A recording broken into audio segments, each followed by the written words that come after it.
በቅኝ ግዛት ታሪክ ውስጥ እንደ ቤልጂየም ጨካኝና አረመኔ ማን ነበር ተብሎ ይጠየቃል አንዳንድ ጊዜ። በእርግጥም የቅኝ ግዛት ጥሩ ባይኖርም ፈረንሳይ የፈጸመችው ግፍም ከኮንጎ ቢበልጥ እንጂ አያንስም ነው የሚባለው በዋና ዋና የታሪክ ተመራማሪዎች ዘንድ። ለዛሬው ግን እስቲ የኮንጎን እንመልከት።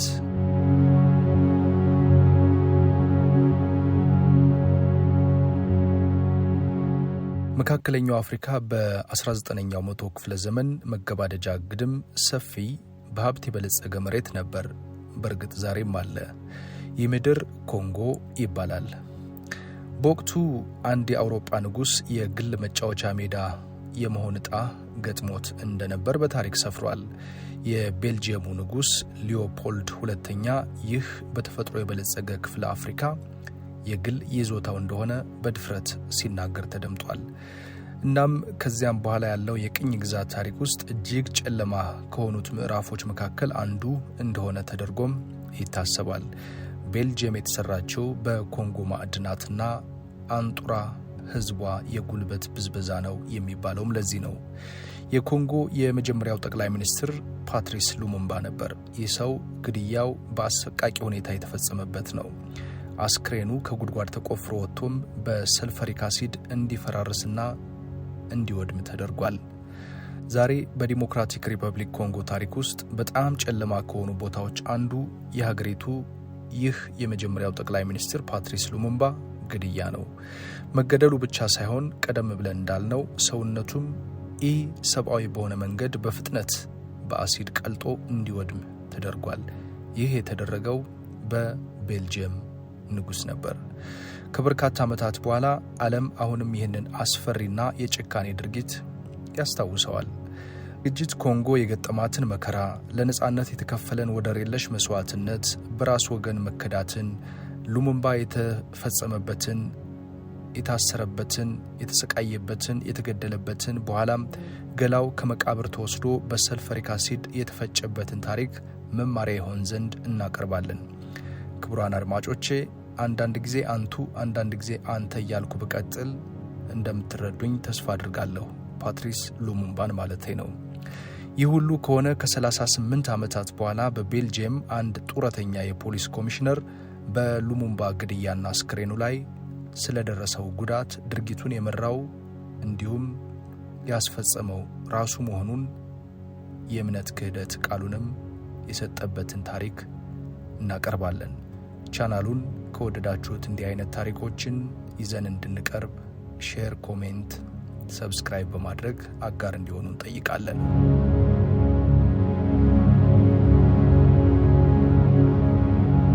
መካከለኛው አፍሪካ በ19ኛው መቶ ክፍለ ዘመን መገባደጃ ላይ ሰፊ በሀብት የበለጸገው ውድ የተፈጥሮ ማዕድናትን በከርሰ ምድሩ ያቀፈው የኮንጎ ምድር እጅግ በሚያሳዝን ሁኔታ እንዲሁም ዕጣ የአንድ የአውሮፓ ንጉሥ የግል መጫወቻ ሜዳ ሆኖ እንደነበር ተጽፎ እናገኛለን።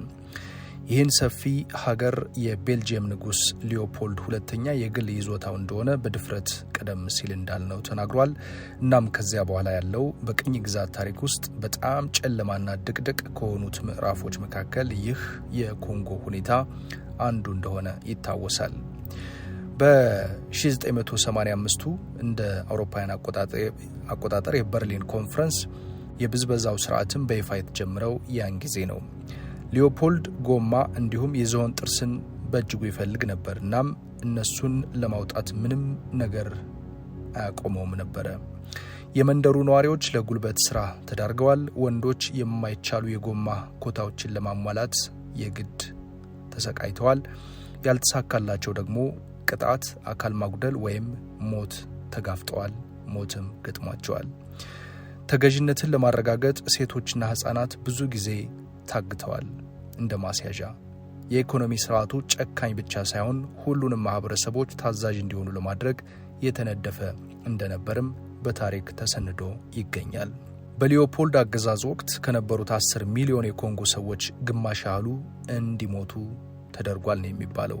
አንዱ የስርዓቱ ወይም ደግሞ የቅኝ ግዛቱ አስተዳደር ዘይቤ ህዝብን መቀነስ እንደነበርም ተጽፏል። ይህም አንዱ ማሳያ ነው። ሞቱ የመጣው ደግሞ በግድያ፣ በረሃብ፣ ሆን ተብሎ በሚደረግ በበሽታ እንዲሁም በማህበራዊ ውድቀት ነበር። መንደሮች ሙሉ በሙሉ ተደምስሰዋል። ነባር ስልጣኔዎች እንዲወድሙ ተደርጓል። ማህበረሰቦች ተሰባብረዋል። ባህል፣ ወግ፣ ልማዶች ውድመት እንዲደርስባቸው ተደርጓል። ትውልዶችም ክፉኛ እንዲጎሳቆሉ ተደርጓል።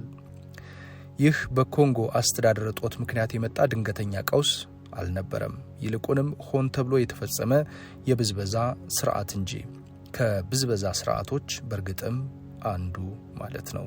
መላው አፍሪካ በዚህ አይነት ስርዓት ውስጥ ወድቆ እንደነበረ የሚታወቅ ነው፣ ምናልባትም ከኢትዮጵያ በስተቀር። የቅኝ ገዢው ጦር ተልዕኮ ቀላል እንደነበር ይነገራል። በማንኛውም ሁኔታ ምንም ተደርጎ የትኛውም ውድመት ደርሶ ሀብት ማውጣትና ማጋዝ ወደ ቤልጂየም። ከማን? ከኮንጎ። ይህንን የመሰለው የኮንጎ ጭካኔ የተሞላበት የቤልጂየም ድርጊት ይፋ መሆን ጀመረ። ውስጡን በተለይም ደግሞ ሚስዮናውያን የሃይማኖት ስብከትና ትምህርትን ለመስጠት የመጡ ሰዎች ማለት ነው፣ አሳሾች፣ ተጓዦችና ደፋር ውስን አፍሪካውያን ምስክርነቶችን መስጠት ጀመሩ። አሰቃቂውን እውነታም የሚገልጡ የተለያዩ ፎቶግራፎችና ዘገባዎች አውሮፓውያንና አሜሪካውያን እጅ ስር እንዲገቡ በመሆኑ ሁኔታው እጅግ ከፍተኛ ድንጋጤን መፍጠሩ አልቀረም። ከመጀመሪያዎቹ ዘመናዊ የሰብአዊ መብት ዘመቻዎች አንዱ የሆነው እንደ ኢዲ ሞሬልና ሮጀር ካሴመንት ባሉ አክቲቪስቶች የሚመራም ሆኖ የሊዮፖልድን ወንጀል ለዓለም ማጋለጥ ተችሏል። እንደ አውሮፓውያን አቆጣጠር በ1908 የተፈጠሩ ዓለም አቀፍ ጫናዎች ሊዮፖልድ የኮንጎን ነጻ ግዛት ለቤልጂየም መንግስት እንዲሰጥ እንዳስገደደው ይነገራል። ቤልጂየም ማሻሻያ ለማድረግ ቃል መግባቷ ነው የሚነገረው። በዚህም የግዳጅ ስራ እንዲቀንስ፣ የኮንጎ ትምህርትና የፖለቲካ መብቶች በጣም አናሳ ሆነው እንዲቆዩ ተደርጓል። የዘር ተዋረዱ ግን የአውሮፓ የበላይነትን አስመዝግቦ እንደቆየ ነው የሚነገረው። በሊዮፖልድ የግዛት ዘመን የተቀመጡት መዋቅሮች በ1960ዎቹ ከነጻነት በኋላም የኮንጎን ፖለቲካዊና ኢኮኖሚያዊ እንዲሁም ማህበራዊ አለመረጋጋት በመቅረጽ የረጅም ጊዜ መዘዞችን ማስከተላቸው በታሪክ ተሰንዷል፣ እውነታውም ታይቷል። በቤልጂየም ስር ያለችው ኮንጎ ታዲያ ታሪኳ ከታሪካዊ ስህተት በላይና ክስተት በላይ ይህ የሰው ልጅ ስግብግብነት፣ ቁጥጥር ያልተደረገበት ስልጣንና የሰውን ክብር ችላ ማለት የሚያስከትለውን መዘዝ ጉልህ አሳይና አስረጅ ሆኖ ተቀምጧል። መላው ሕዝብ ለጥቅም ሲባል ሰብአዊነቱ ተጎድቷል። ዛሬ የታሪክ ተመራማሪዎች፣ አክቲቪስቶችና አስተማሪዎች የተጎዱትን ሰዎች ትውስታ በማክበርና የታሪካቸውን መሰረዝ በመቃወም ታሪኩን ያወሱታል። ኮንጎን ስናሰላስል ክቡራን አድማጮቼ ታሪክ የቀንና የስም ብቻ ሳይሆን የህይወት ልምድ መሆኑን እናስታውሳለን። የቅኝ ግዛት ጠባሳ ጸንቶ ይኖራል፣ መቼም የሚፋቅ አይደለም። ነገር ግን የተረፉትና የዘሮቻቸው ጽናት እንደዚሁ አብሮ የሚነሳ የሚተረክ ብርታት ያለው እውነታ ሆኖም ይታያል። ታሪካቸውን ማስታወስ ታሪክ ብቻም ሳይሆን የህሊና ኃላፊነትም ነው የሚባለው ከዚህ አንጻር ነው። እኛም እንዲህ አይነቱን ነገር ማንሳታችን የወደፊት ትውልድ ይማርበት ዘንድ እንጂ ሌላ ዓላማ ኖሮን አይደለም። የኮንጎ የመጀመሪያው ጠቅላይ ሚኒስትር ከነጻነት በኋላ ፓትሪስ ሉሙምባ ግድያ በአሰቃቂ ሁኔታ የተፈጸመ ግድያ ነው። በመሪዎች ላይ ከተፈጸሙ መሰል ክስተቶች በቀዳሚነት የሚጠቀስ ነው። ይህ የሆነው ለነጻነት ቀናኢ ሆኖ በመታገሉ ብቻና ብቻ ነው። መገደሉ ሳያንስ ሰውነቱም ኢሰብአዊ በሆነ መንገድ በሰልፈሪክ አሲድ ተበጣጥሶና ተጠብሶ እንዲሞት ተደርጓል። ከበርካታ ዓመታት በኋላ ግን ዓለም አሁንም ይህንን አስፈሪ ድርጊት ያስታውሰዋል። ለምን ቢባል እንዳይደገም። አሁን ዲሞክራቲክ ሪፐብሊክ ኮንጎ እየተባለ የሚጠራው ሀገር፣ ልብ በሉ አድማጮች፣ ዲሞክራቲክ ሪፐብሊክ ነው መጠሪያው። በመጀመሪያ የተቆጣጠረው ግዛት እንዲሁም የግል ርስት ተብሎ በቤልጂየም ንጉስ ቀደም ብለን እንዳልነው በሊዮፖልድ ሁለተኛ ነበር። ከ23 ዓመታት በላይ ንጉስ ሊዮፖልድ ኮንጎን ሙሉ በሙሉ በመምራት የተፈጥሮ ሀብቷን ያለማቋረጥ ሲጠቀም ነበር። እንደ ግል ርስቱም ይቆጥር ነበር። ለተቃውሞም ማንም ምንም ቢል ትዕግስት አልነበረውም። ይልቁንም ለተቃውሞ ድምጹን የሚያሰማ ካለ ይደፈጠጥ ነበር። የሀገሪቱን ሀብት ብዝበዛ ለመቃወም ማንኛውንም ሙከራ ያደረገ ግለሰብ ወይም ቡድን የኮንጎ ተወላጅ ይሁን ሌላ በጭካኔ ያስወግድ ነበር። ከፊሎቹም በዚህ ምክንያት ተገድለዋል። አንዳንዶቹ ደግሞ እንደ እጅና እግር ያሉ አስፈላጊ የሰውነት የሥራ ክፍሎቻቸው ተቆርጠውባቸዋል። የሀገሪቱ የበለጸጉ የተፈጥሮ ሀብቶች ባለቤቶች የኮንጎ ተወላጆች መገዛት ሙሉ በሙሉና የማያባራ እንደነበረ በታሪክ ተሰንዷል።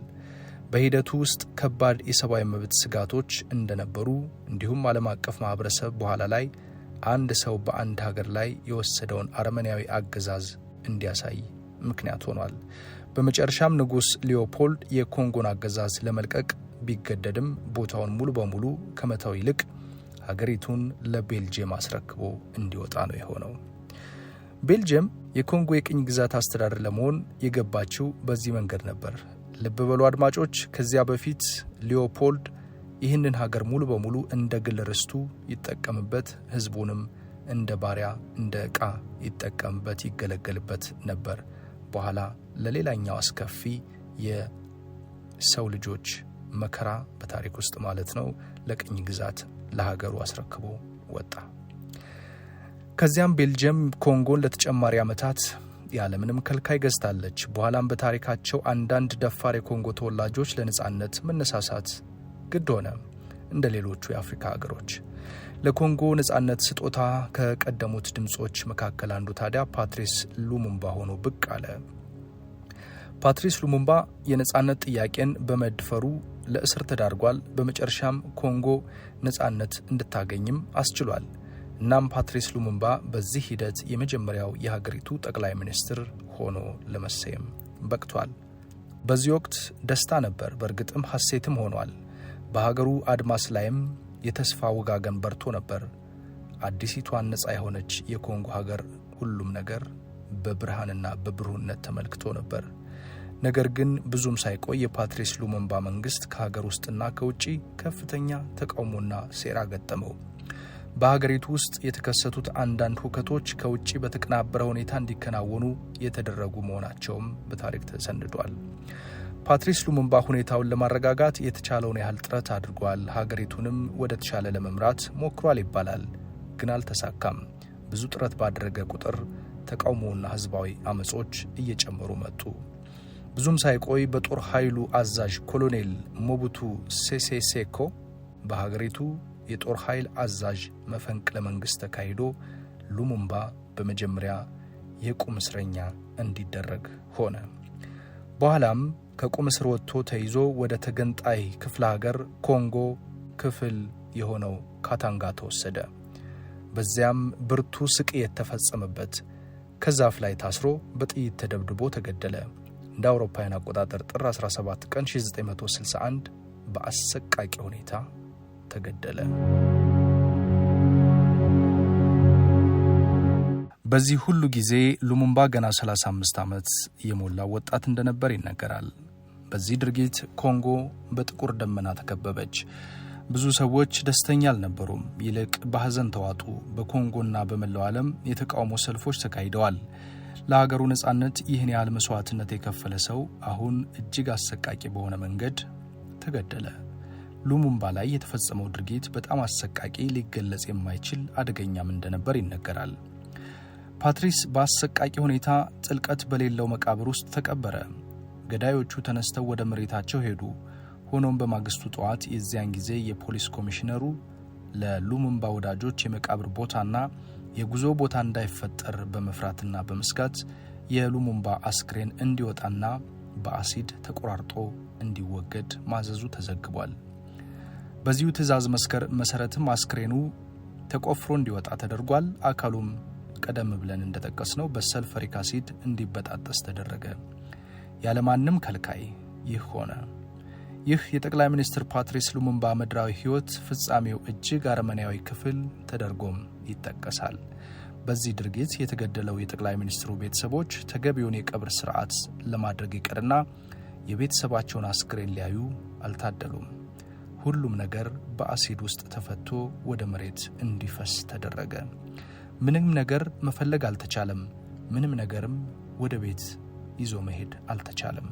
ይህ በሉሙምባ ላይ የተደረገው ክፉ ድርጊት በእውነቱ የማይታሰብ በሰው ልጆች ላይ ሊፈጸም የሚገባ ነውን የሚል ዘመናዊ ዓለም ሊመልሰው የሚገባ ጥያቄንም ዛሬ ድረስ አጭሯል። ቤተሰቦቹ ብርቱ ህመማቸው እስከ ዘመናቸው ሁሉ ከመሸከም ሌላ አማራጭ አልነበራቸውም። ልክ ይህ ከሆነ ከ38 ዓመታት በኋላ እንደ አውሮፓውያን አቆጣጠር በ1999 በኮንጎ ይሰራ የነበረው ጡረታ የወጣ የቤልጂየም ፖሊስ ጄራርድ ሶቴ የተባለ ሰው በቤልጂየም ለሚገኝ አንድ የቴሌቪዥን ጣቢያ ቃለ ምልልስ ሰጠ። ቃለ ምልልሱ በቀጥታ የቴሌቪዥን ስርጭት የእምነት ክህደት ቃሉን የሰጠበት ስለነበር በርካቶች ተከታትለውታል። ይህ ሰው የፓትሪስ ሉሙምባ አስክሬን በአሲድ ውስጥ ተነክሮ መፈራረሱን፣ ከዚህ አስቀድሞ በአሰቃቂ ሁኔታ ከተሰቃየ በኋላ እንዲገደል መደረጉን፣ ይህ ሁሉ በእርሱ ቁጥጥር ስርና አመራር መከናወኑንም ለዓለም ተናገረ። ጄራርድ ከሉሙምባ አካል ነቅዬ አስቀርቻለሁ ያላቸውን 2 ጥርሶችም ለሕዝብ ይፋ አደረገ። ይህ ምስክርነት ለዓለም እጅግ አስደንጋጭ፣ አስፈሪም እውነት ሆኖ ተመዘገበ። ፓትሪስ ሉሙምባ የተወገደበትን አሰቃቂ መንገድ ለዓለም የሚያስታውስም ሆነ። በዚህ ወቅት ይህ ሰው አረጋዊ የሚባል የዕድሜው ማምሻ ላይ የሚገኝ ነበር። እናም ከመሞቱ በፊት ኑዛዜ ለመስጠትና በደንብ የተያዘውን ምስጢሩን ለማጋለጥ ወስኖ ሊሆን ይችላል ሲሉ የታሪክ ተመራማሪዎች ይጠቅሳሉ። እንደ አውሮፓውያን አቆጣጠር በ2016 የቤልጂየም ባለስልጣናት ከጄራርድ ሴት ልጅ ከሁለቱ ጥርሶች መካከል አንዱን ማግኘታቸውም ተነገረ። በዚያን ጊዜ ለብዙ 10 ዓመታት ጥርሱን ጠብቆ የቆየው አባቷ ጄራርድ ከዚህ ዓለም በሞት ተለይቶ ነበር። በፓትሪስ ሉሙምባ ላይ የፈጸመው እጅግ አስነዋሪና አደገኛ፣ በሰው ልጆች ላይ ሊፈጸም የማይገባ ሰዎችም ሊያደርጉት የማይገባ ክፉ ድርጊት ግን እስከ ዘላለም አብሮ ይኖራል። ይህ እውነት በፓትሪስ ሉሙምባ ቤተሰብ ላይ ዳግም የበለጠ ስቃይን መፍጠሩ ይነገራል። ምክንያቱም ለብዙ ዓመታት ለመርሳት የሞከሩትን አንዳንድ ነገሮች እንደገና ማስታወስ ግድ ሆነባቸው። በጁን 2020 ከ5 ዓመታት በፊት የሉሙምባ ሴት ልጅ ጁሊያም ሉሙምባ ለቤልጂየም ንጉሥ ፊሊፕ ደብዳቤ መጻፏም ይነገራል። የፓትሪስ ሉሙምባ ቅርሶች ወይም ጥርሱ ወደ ቅድመ አያቶቹ መሬት ይመለስ የሚል ነበር። ይህ ይግባኝ ሰሚ አግኝቷል። አባቷን በደብዳቤው ላይም መቃብር የሌለው ጀግና ስትል እንደገለጸችው ተዘግቧል። በመቀጠልም ለምን ከአሰቃቂ ግድያው በኋላ አባቴ ዘላለማዊ ረፍቱን የሚጠለልበት መቃብር ሳይኖረው ተቅበዝባዥ ነፍስ ሆኖ እንዲቆይ ተፈርዶበት ቀረ በማለት የደብዳቤው መጨረሻ ላይ ስለ መጻፏና ስለ መጠየቋም ይነገራል። ጉዳዩ በፍርድ ቤት ትዕዛዝ መቅረብ ነበረበት። እናም በተጠቀሰው ዓመት ሴፕቴምበር 10 2020 አሁንም ከ5 ዓመታት በፊት የቤልጂየም ዳኛ የሉሙምባ አስክሬን ወይም አንድ ጥርሱ ወደ ቤተሰቡ እንዲመለስ ውሳኔ ያሳለፈ። በግንቦት 2021 የኮንጎ ፕሬዝዳንት ፌሊክስ ቲሺሴኬዲ የሀገራቸውን የመጀመሪያው ጠቅላይ ሚኒስትር ፓትሪስ ሉሙምባ የመጨረሻ አስክሬንን በለው ወይም አንድ ጥርስ ለመመለስ ከቤልጂየም ጋር እቅዶች መጠናቀቁን ለሕዝባቸው አስታወቁ። በዚህም በጁን 2022 የፓትሪስ ሉሙምባ አጽም ወይም አንድ ጥርስ በሀገሪቱ የፌዴራል አቃቤ ሕግ በብራስልስ ቤልጂየም በሚገኘው በኤግሞንት ቤተ መንግሥት በተካሄደው ስነ ስርዓት ለልጆቻቸው በይፋ ተላለፈ። ክቡራን አድማጮቼ ይህንንና መሰል ታሪኮች እንድንማርባቸው በዚህ መልኩ ይዘን እንድንቀርብ የምትሹ ከሆነ ቻናላችንን ሰብስክራይብ በማድረግ ለወዳጆቻችሁ በማጋራት ወዳጅነታችሁን እንድታጠናክሩ እጠይቃለሁ። እንቀጥል። በዚህ ስነ ስርዓት ላይ የቤልጂየም ጠቅላይ ሚኒስትር ዴክሮ ሀገሪቱ በጠቅላይ ሚኒስትር ፓትሪስ ሉሙምባ ግድያ ለተጫወተችው ሚና በቤልጂየም መንግስት ስም ይቅርታ ጠየቁ። እንዲህ አሉ። በእኔ በኩል የቤልጂየም መንግስት የሀገሪቱን የመጀመሪያው የኮንጎ ጠቅላይ ሚኒስትር ሕይወትን ለማጥፋት ባደረገው ውሳኔ ላይ ተጽዕኖ ስላሳደረበት መንገድ በቤተሰባቸው ፊት ይቅርታ መጠየቅ እፈልጋለሁ አሉ። የሉሙምባ ብቸኛው ጥርስ አንድ ጥርስ በኮንጎ ባንዲራ ወይም ሰንደቅ ዓላማ ላይ በተሸፈነ ሙሉ መጠን ባለው የአስክሬን ሳጥን ውስጥ ተቀመጠ። ከዚያ በኋላ ሉሙምባ በግል ጀት ወደ ትውልድ ሀገሩ ኮንጎ እንዲመለስ ተደረገ። ሉሙምባ አልኩት አንድ ጥርሱ። በዚህ መጠን በአፍሪካውያን ላይ አሰቃቂ የሆኑ ወንጀሎች ተፈጽመዋል። ሐሙስ ሰኔ 23 ቀን 2022 በሀገሪቱ ዋና ከተማ ኪንሻሳ ውስጥ አስክሬናቸው ወይም አስክሬኑ የሉሙምባ እንዲታሰር ተደረገ። አስክሬን አልነው ክቡራን አድማጮቼ፣ አንድ ጥርስ ነው የተመለሰው።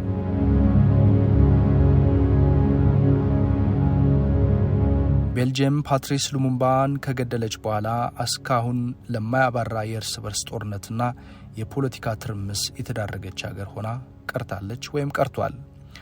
ሉሙምባን ያስገደለው የጦር ጀነራል የነበረው ሞቡቱ ሴሴ ሴኮ ለ10 ዓመታት አምባገነን ሆኖ የህዝቡን ስቃይ ጨመረ። በስቃይ ላይ ስቃይ፣ በመከራ ላይ መከራ የኮንጎ ህዝብ ተፈራረቀበት። ታጣቂዎች በሚያሳዝን ሁኔታ አሁን ድረስ ለማዕድንና ለስልጣን ሽኩቻ እንዲሁም ሽሚያ እርስ በርስ ይዋጋሉ። ይህ ታሪክና የተፈጥሮ ጸጋ የፈሰሰበት መሬት እዛ ላይ ሆነው መልካም አስተዳደርን ማስፈር ያቃታቸው የሀገሬው ሰዎች ለዘመናት ኮንጎ በርስ በርስ ጦርነትና ግጭት እንድትታመስ ሆናለች።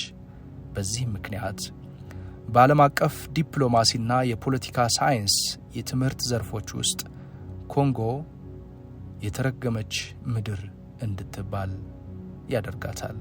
ከርስድ ላንድ እየተባለችም ትጠራለች። ምክንያቱም በየትኛውም ክፍለ ዓለም ላይ በዛ መጠን ያልተገኘ ወይም እስካሁን ያልተደረሰበት የተፈጥሮ ማዕድን ላይ ሆና ነገር ግን የመልካም አስተዳደር እጥረት በመኖሩ ምክንያት ይኸው እስከ ዛሬ ድረስ ከእርስ በርስ ጦርነት ልትወጣ አልቻለችም።